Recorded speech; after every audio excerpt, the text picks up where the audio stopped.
Assalamualaikum warahmatullahi wabarakatuh. Halo teman-teman, perkenalkan kami dari kelas A, Akuntansi Syariah, mata kuliah Akuntansi Syariah, dengan dosen pengampu Bapak Arifah Kurniawan, SE MSA. Kali ini kita akan membahas materi tentang akuntansi musyarakah. Sebelum membahas materinya, perkenalan dulu yuk dengan kelompok kami.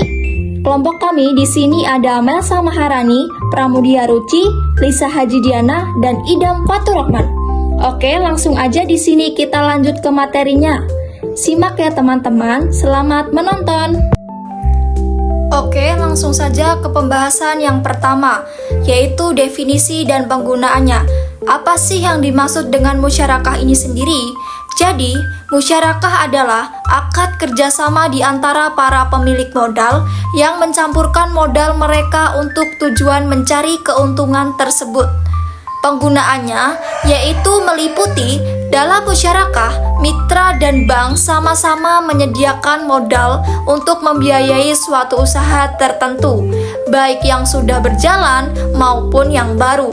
Selanjutnya, mitra dapat mengembalikan modal tersebut berikut bagi hasil yang telah disepakati secara bertahap atau sekaligus kepada bank tersebut.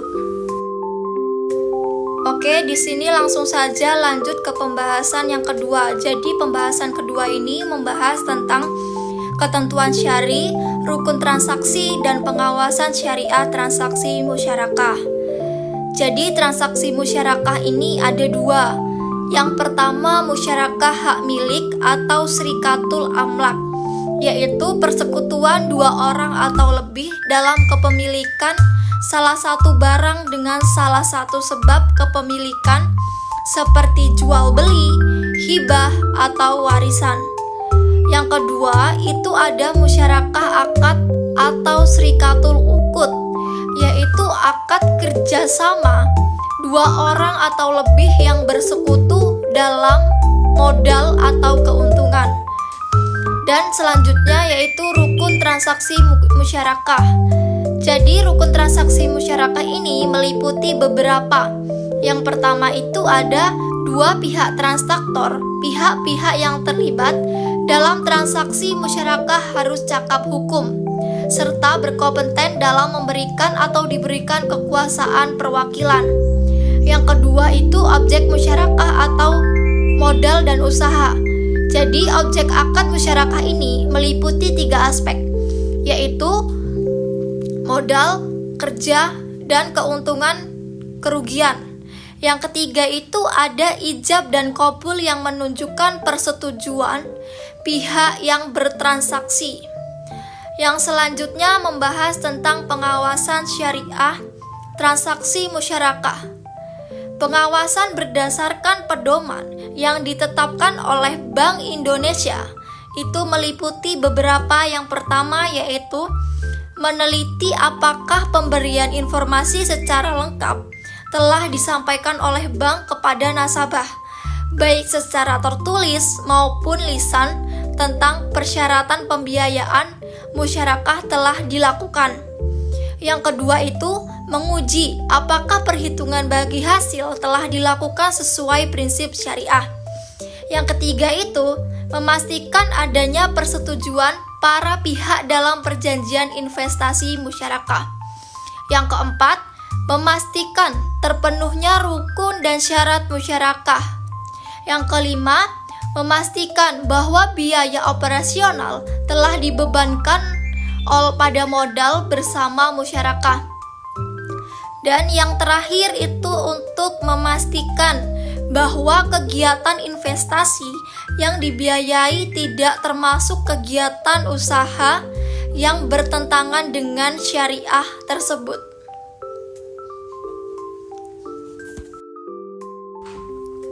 Oke, lanjut ke pembahasan yang ketiga. Jadi pembahasan ketiga ini membahas tentang sumber hukum musyarakah. Sumber hukum musyarakah berasal dari beberapa landasan. Yang pertama itu Al-Quran. Daud berkata, sesungguhnya dia telah berbuat zalim kepadamu dengan meminta kambingmu untuk ditambahkan kepada kambingnya. Dan sesungguhnya kebanyakan orang yang berserikat itu sebagian mereka berbuat zalim kepada sebagian yang lain, kecuali orang yang beriman dan mengajarkan amal soleh, dan amat sedikitlah mereka ini. Kemudian Daud mengetahui bahwa kami mengujinya, maka ia meminta ampun kepada Tuhannya, lalu menyukur sujud. Dalam Quran surat Sad ayat 24. Yang kedua itu hadis dari Abu Hurairah RA berkata, Rasulullah Shallallahu Alaihi Wasallam bersabda, Allah berfirman, aku pihak ketiga dari orang yang berserikat selama salah satunya tidak mengkhianati yang lainnya. Dalam hadis riwayat Hakim dan Abu Daud. Untuk materi selanjutnya yaitu alur akad musyarakah. Dalam sistem perbankan syariah, musyarakah adalah bentuk kerjasama antara dua pihak atau lebih untuk menjalankan suatu usaha. Biasanya, pihak yang terlibat adalah nasabah sebagai mitra aktif dan bank syariah sebagai mitra pasif. Alur akad musyarakah dimulai dari tahap negosiasi dan akad. Di tahap ini, nasabah mengajukan permohonan pembiayaan kepada bank syariah karena membutuhkan modal usaha. Bank kemudian melakukan evaluasi dan verifikasi apakah usaha yang diajukan itu layak untuk didanai atau tidak. Kalau hasilnya dinilai layak, kedua pihak melakukan perundingan dan menyepakati perjanjian kerjasama yaitu akad musyarakah. Setelah akad disepakati, masuk ke tahap pelaksanaan usaha produktif. Di tahap ini, baik bank maupun nasabah memberikan kontribusi modal sesuai kesepakatan. Nasabah sebagai mitra aktif bertugas menjalankan dan mengelola kegiatan usaha sehari-hari, sementara bank sebagai mitra pasif berperan penyedia modal dan pengawas jalannya usaha tersebut. Tahap berikutnya adalah pembagian keuntungan atau kerugian. Jika usaha memperoleh laba, hasilnya akan dibagi berdasarkan porsi atau nisbah yang sudah ditentukan di awal. Namun, jika terjadi kerugian, selama kerugian itu bukan disebabkan oleh kelalaian salah satu pihak, maka kerugian ditanggung bersama sesuai dengan porsi modal masing-masing. Setelah itu, baik bank maupun nasabah menerima porsi laba sesuai kesepakatan. Bank mendapatkan bagian keuntungannya, sedangkan nasabah memperoleh bagian dari hasil usahanya sendiri.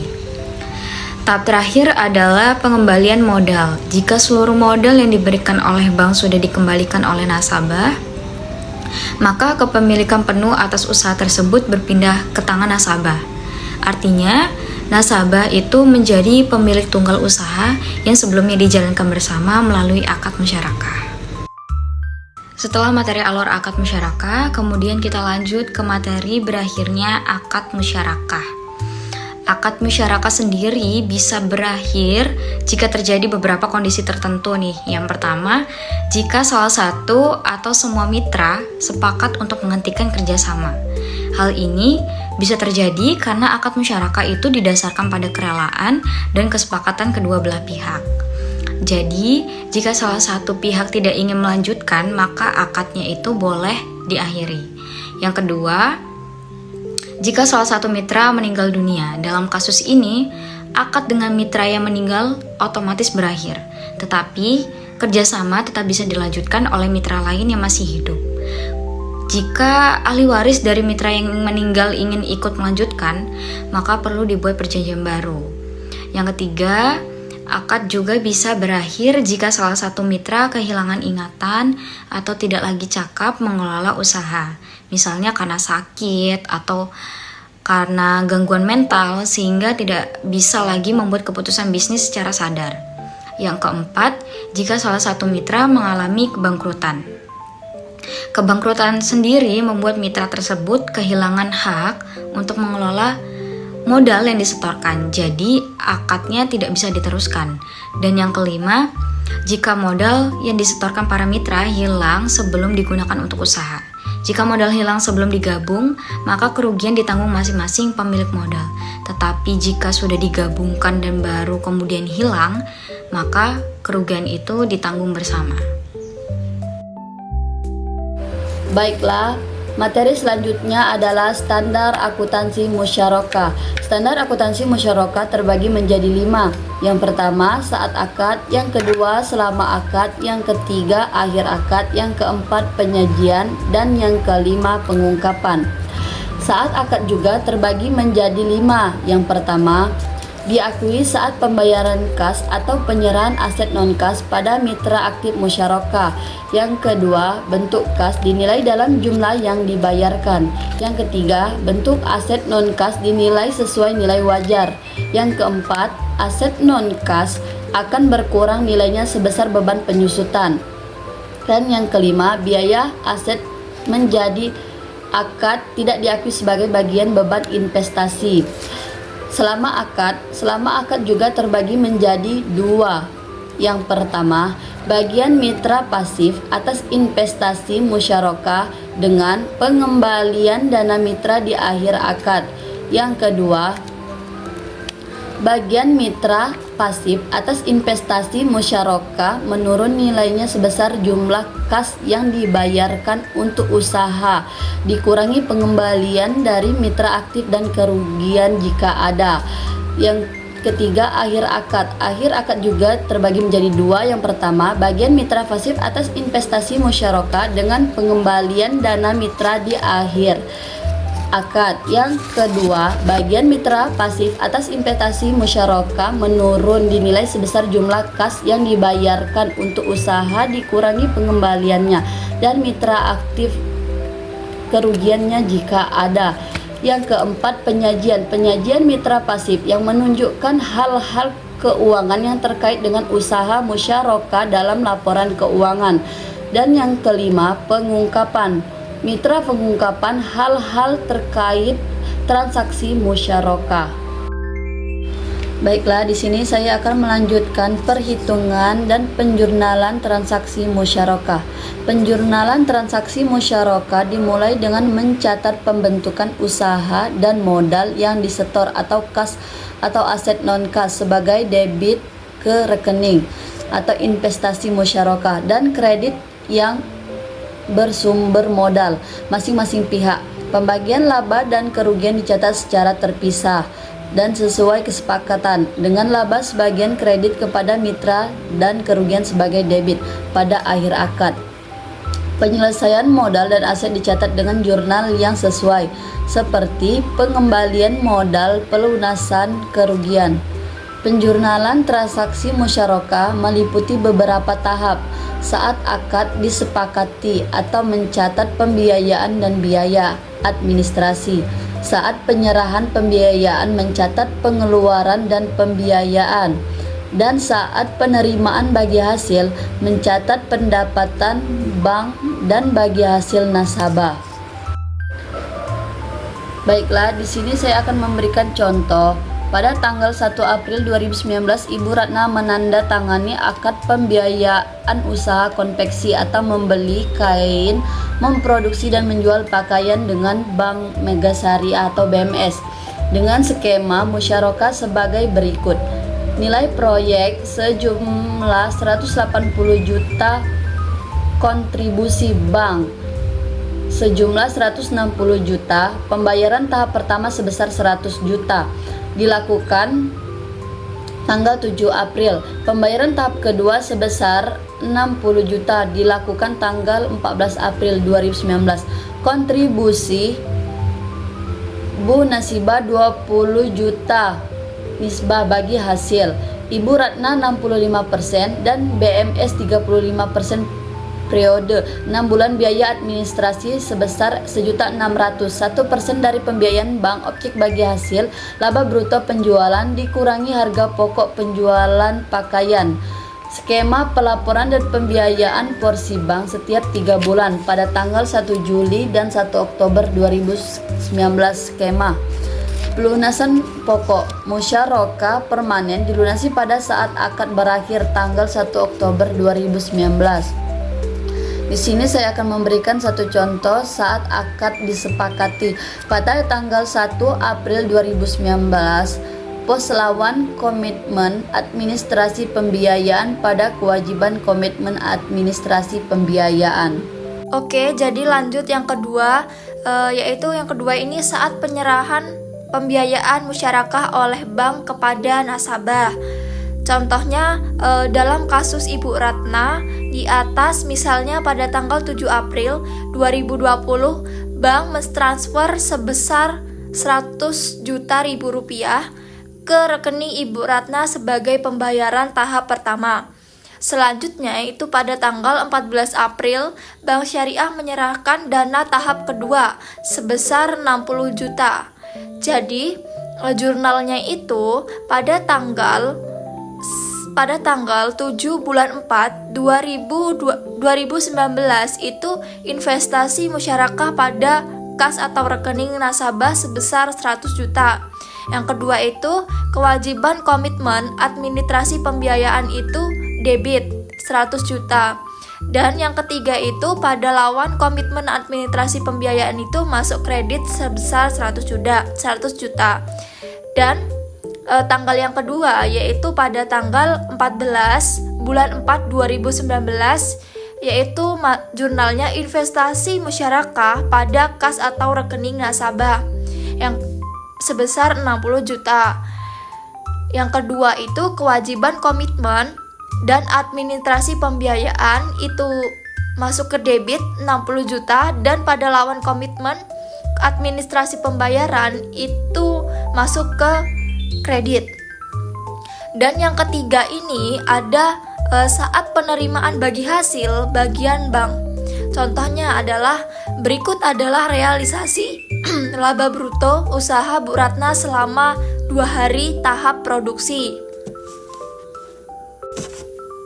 Yang diproduksi yang dilaporkan pada tanggal 1 Juli 2019 dan 5 Oktober pada tahun 2019 itu. Jadi jurnalnya itu yang pertama ada tahap periode 1 dan tahap periode 2. Jadi tahap periode 1 ini jumlah labanya itu sebesar 30 juta, porsi bank 35% itu 10.500.000 dan tanggal pembayaran bagi hasilnya itu 1 Juli 2020.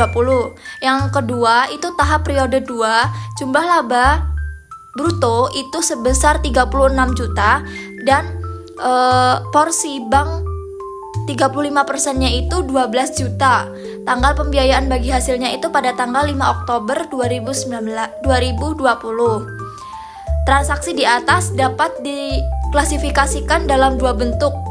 Yang pertama ada tahap produksi 1, penerimaan bagi hasil yang pembayarannya dilakukan bersamaan dengan pelaporan bagi hasil. Jurnalnya adalah sebagai berikut. Pada tanggal 1 bulan 7 2019, jurnalnya yaitu kas atau rekening nasabah pada pendapatan bagi hasil musyarakah. Debitnya sebesar 10.500.000 dan kreditnya sebesar 10.500.000. Tahap yang kedua, produksi kedua, itu penerimaan bagi hasil yang waktu pembayarannya berbeda dengan tanggal pelaporan bagi hasil. Yaitu jurnalnya pada tanggal 1 bulan 10 2019 itu adalah piutang yang pendapatan bagi hasil musyarakah sebesar 12.600.000 masuk ke debit dan pendapatan bagi hasil musyarakah akrual 12.600.000 ini ke kredit. Pada tanggal 5 bulan 10 2019 jurnalnya yaitu kas atau rekening nasabah pada piutang pendapatan bagi hasil musyarakah sebesar 12.600.000 debit dan kreditnya sama pun 12.600.000. Oke, lanjut yang keempat. Jadi yang keempat ini saat akad berakhir. Pada musyarakah permanen, jumlah investasi bank syariah kepada nasabah adalah tetap hingga akhir masa akad. Investasi tersebut diterima kembali pada saat akad diakhiri dan terdapat 2 kemungkinan. Pertama, nasabah mampu mengembalikannya pembiayaan. Musyarakah kedua, nasabah tidak mampu mengembalikan pembiayaan musyarakah tersebut. Yang pertama ada alternatif yang pertama.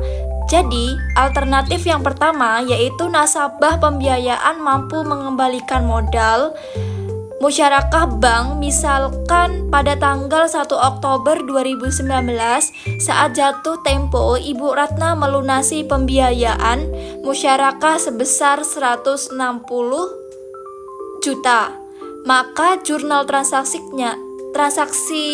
tersebut sebagai berikut. Pada tanggal 1 bulan 10 2019 jurnalnya yaitu kas atau rekening nasabah pada investasi musyarakah sebesar debit 160 juta, kredit 160 juta. Dan adapun di sini alternatif yang kedua, yaitu nasabah pembiayaan tidak mampu mengembalikan modal musyarakah bank tersebut. Berdasarkan PSAK 160 paragraf 33 disebutkan bahwa saat akad musyarakah berakhir, pembiayaan musyarakah yang belum dikembalikan oleh mitra aktif diakui sebagai piutang. Misalkan Ibu Ratna tidak mampu mengembalikan modal musyarakah bank tersebut, maka jurnal saat jatuh tempo itu sebagai berikut. Sebagai berikut, yaitu jurnalnya piutang pembiayaan musyarakah jatuh tempo dan investasi musyarakah. Piutang pembiayaan musyarakah jatuh tempo sebesar 160 juta di debit dan investasi musyarakah 160 juta di kredit. Selanjutnya adalah penyajian dan pengungkapan transaksi musyarakah. Berdasarkan PSAK 106 paragraf 35 disebutkan bahwa mitra aktif menyajikan hal-hal sebagai berikut yang terkait dengan usaha musyarakah dalam laporan keuangan. 1. Kas atau non-kas yang disisihkan oleh mitra aktif dan yang diterima dari mitra pasif disajikan sebagai investasi musyarakah. 2. Aset musyarakah yang diterima dari mitra pasif disajikan sebagai unsur dana sirkah temporer. 3. Selisih penilaian aset musyarakah jika ada disajikan sebagai unsur ekuitas. Sementara itu, penyajian akun dalam laporan keuangan mitra pasif didasarkan pada PSAK paragraf 36 yang menyebutkan bahwa mitra pasif menyajikan hal-hal sebagai berikut yang terkait dengan usaha musyarakah dalam laporan keuangan. 1. Kas atau non-kas yang diserahkan kepada mitra aktif disajikan sebagai investasi musyarakah. Dan yang kedua, keuntungan tangguhan dari selisih penilaian aset non-kas yang diserahkan pada nilai wajar disajikan sebagai pos lawan atau kontra account dari investasi musyarakah. Lalu selanjutnya ada pengungkapan transaksi musyarakah. Berdasarkan PAPSI 2013, hal-hal yang harus diungkapkan terkait dengan transaksi pembiayaan berdasarkan musyarakah adalah: A. Rincian jumlah pembiayaan musyarakah berdasarkan modal mitra, jenis valuta, jenis penggunaan, sektor ekonomi, status bank dalam pembiayaan musyarakah. Yang B. Klasifikasi pembiayaan musyarakah menurut jangka waktu akad pembiayaan, kualitas pembiayaan, dan tingkat bagi hasil rata-rata. C. Jumlah dan persentase pembiayaan musyarakah yang diberikan kepada pihak berelasi. D. Jumlah dan persentase pembiayaan musyarakah yang telah direstrukturisasi dan informasi lain tentang pembiayaan musyarakah yang direstrukturisasi selama periode tertentu. E. Kebijakan manajemen dalam pelaksanaan pengendalian risiko portofolio pembiayaan musyarakah. F. Besarnya pembiayaan musyarakah bermasalah dan cadangan kerugian penurunan nilai untuk setiap sektor ekonomi. G. Kebijakan dan metode yang dipergunakan dalam penanganan musyarakah bermasalah. H. Pembiayaan musyarakah yang dihapus buku yang menunjukkan saldo awal, penghapusan selama tahun berjalan, penerimaan atas pembiayaan musyarakah yang telah dihapus bukukan. Oke, untuk yang terakhir ada di contoh kasus. Pada tanggal 12 Januari 2020, BPRS Bangun Marwah Warga, BMW, dan Bapak Hendra menandatangani akad musyarakah permanen untuk pembiayaan usaha fotokopi senilai 40 juta rupiah, yang terdiri dari 30 juta rupiah kontribusi BPRS dan 10 juta rupiah kontribusi Bapak Hendra. Bagi hasil didasarkan pada laba bruto atau penjualan dikurangi biaya kertas dengan nisbah bagi hasil 20% BPRS dan 80% Bapak Hendra. Bagi hasil disepakati untuk dibayar dan dilaporkan setiap tanggal 20 mulai bulan Februari. Investasi musyarakah disepakati jatuh tempo pada tanggal 20 Juni 2020. Buatlah jurnal untuk transaksi berikut. Tanggal 12 Januari, BPRS saat akad membuka cadangan investasi musyarakah untuk Bapak Hendra. Tanggal 12 Januari, saat akad BPRS membebankan biaya administrasi sebesar 0,2% dari nilai pembiayaan dan langsung diambil dari rekening Bapak Hendra. Tanggal 20 Januari, BPRS mentransfer sebesar 30 juta rupiah ke rekening Bapak Hendra sebagai pembayaran porsi investasi BPRS. Tanggal 20 Februari 2020, Bapak Hendra melaporkan laba bruto usahanya sebesar 5 juta rupiah dan pada tanggal yang sama membayarkan secara tunai porsi bank sebesar 20% dari laba bruto. Tanggal 20 Maret 2020, Bapak Hendra melaporkan laba bruto usahanya sebesar 4 juta rupiah dan membayarkan secara tunai porsi bank sebesar 20% dari laba bruto pada tanggal 25 Maret 2020. Tanggal 20 April 2020, Bapak Hendra melaporkan laba bruto usahanya sebesar 6 juta rupiah dan pada tanggal yang sama membayarkan secara tunai porsi bank sebesar 20% dari laba bruto. Tanggal 20 Mei 2020, usaha musyarakah mengalami kerugian sebesar 3 juta rupiah. Lalu tanggal 20 Juni 2020, saat jatuh tempo, Bapak Hendra melunasi investasi musyarakah sebesar 30 juta via debit kredit rekening. Lalu seperti yang bisa kita lihat di sini, untuk jawabannya pada tanggal 12 Januari, di debit kita ada kontrak komitmen invest musyarakah sebesar 30 juta rupiah. Dan di kredit kewajiban komitmen invest musyarakah sebesar 30 juta rupiah.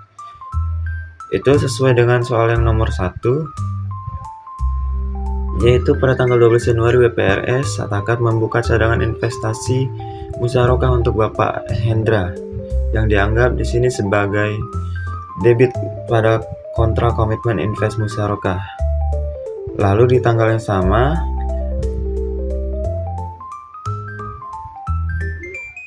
saat akad, BPRS membebankan administrasi sebesar 0,2% dari nilai pembiayaan dan langsung diambil dari rekening Bapak Hendra. 0,2% di sini sebesar 60.000, sehingga kita masukkan dalam debit karena merupakan pendapatan, dan kredit dengan pendapatan administrasi dengan nilai 60.000 juga. Lalu pada tanggal 20 Januari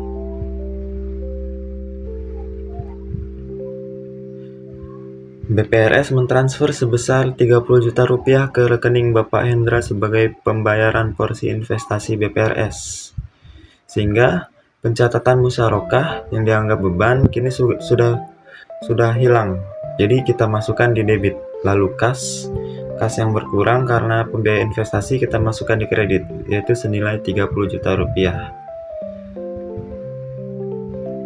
Lalu kita ada kewajiban komitmen invest musyarakah sebesar 30 juta rupiah dan kontrak komitmen invest musyarakah sebesar 30 juta rupiah. Dan pada tanggal 20 Februari, kita lihat soalnya dulu. Pada tanggal 20 Februari, Bapak Hendra melaporkan laba bruto usahanya sebesar 5 juta rupiah dan pada tanggal yang sama membayarkan secara tunai porsi bank sebesar 20% dari laba bruto.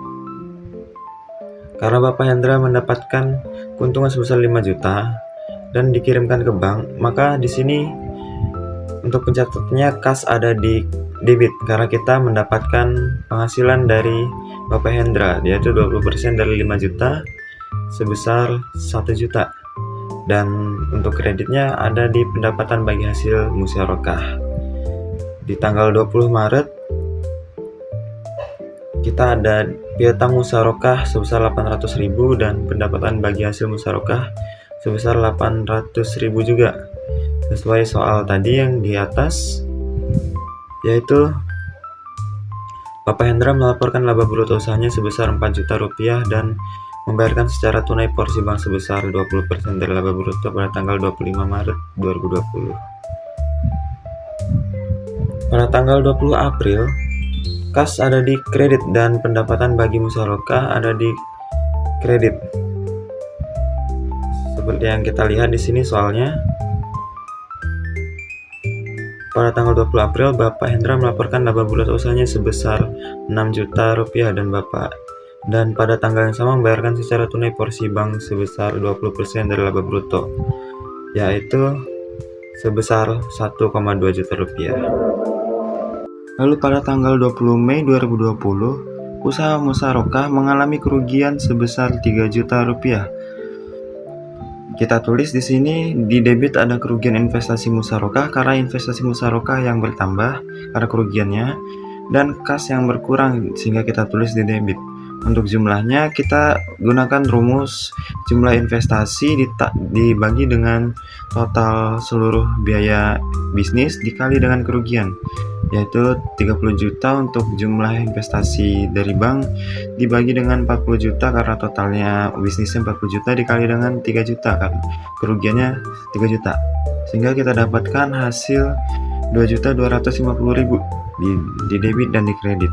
Lalu tanggal 20 Juni 2020, saat jatuh tempo Bapak Hendra melunasi investasi musyarakah sebesar 30 juta via debit rekening.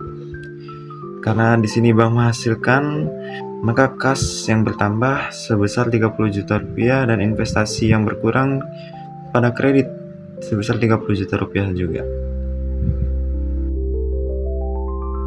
Sekian dari kelompok kami, saya mewakili kelompok. Apabila ada salah mohon dimaafkan. Wabillahi taufiq wal hidayah. Wassalamualaikum warahmatullahi wabarakatuh.